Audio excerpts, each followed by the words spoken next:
కాగితాలు చింపి పోడియం మీద విసిరారు. అంటే గవర్నర్ మాట్లాడుతూ ఉంటే గవర్నర్ మీద. ఇది పద్ధతి కాదు.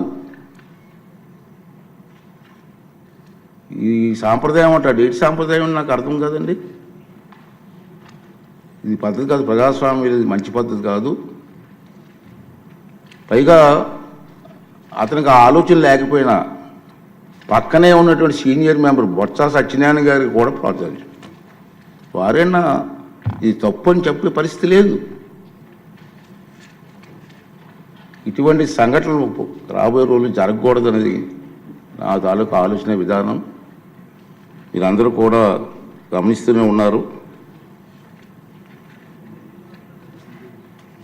ఇది ఎందుకు చెప్తానంటే ఇప్పటికైనా విజ్ఞతతో ప్రవర్తించాలని చెప్పి ఆ సభ్యులందరినీ కోరుకుంటున్నాను. సభ ద్వారా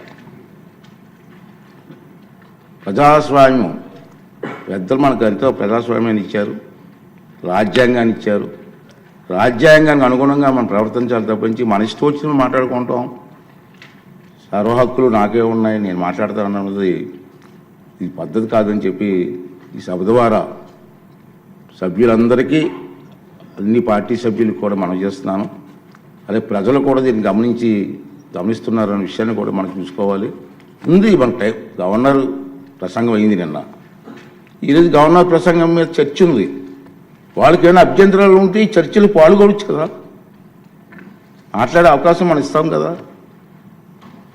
ఈ రోజంతా మాట్లాడవచ్చు. మీరు హౌస్కి వచ్చి మీరు మాట్లాడకుండా మీ ఇష్టం వచ్చినట్టు ఈ విధంగా ప్రవర్తించడాన్ని అందరం కూడా ఖండించవలసిన అవసరం ఉంది. ఇటువంటి సంఘటనలు రాబోయే రోజుల్లో జరగకూడదు అనేది నా తాలూకు అభిమతం.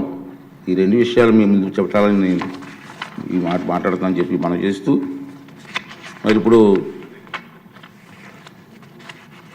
ఈ సభలో, ఈ జరగబోయే సభలో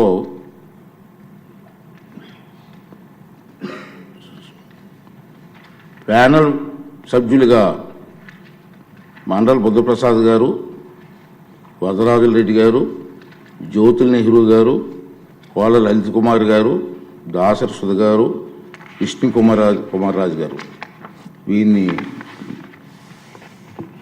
నియమించడం జరిగింది. ఆల్రెడీ మరి లాస్ట్ టైం కూడా అనౌన్స్ చేసాం. మధ్యలో ఏమన్నా గ్యాప్ వస్తే వాళ్ళు కూడా సభను నడిపించవలసిందిగా, వారిని కూడా రెడీగా ఉండవలసిందిగా మీ ద్వారా వాళ్ళని కోరుకున్నాను. ఏజెండాలో పేర్కొన్న మొదటి పత్రం సభ సమక్షంలో ఉంచినట్లుగా భావించవలను. ఉభయ సభలో సభ్యులను ఉద్దేశించి 24 ఫిబ్రవరి 25 గవర్నర్ గారు చేసిన ప్రసంగాన్ని ప్రతిని సెక్రటరీ జనరల్ సభ సమక్షంలో ఉంచుతారు. గౌరవ స్పీకర్ గారి అనుమతితో గవర్నర్ గారి ప్రసంగం ప్రతిని సభకు సమర్పిస్తున్నాం.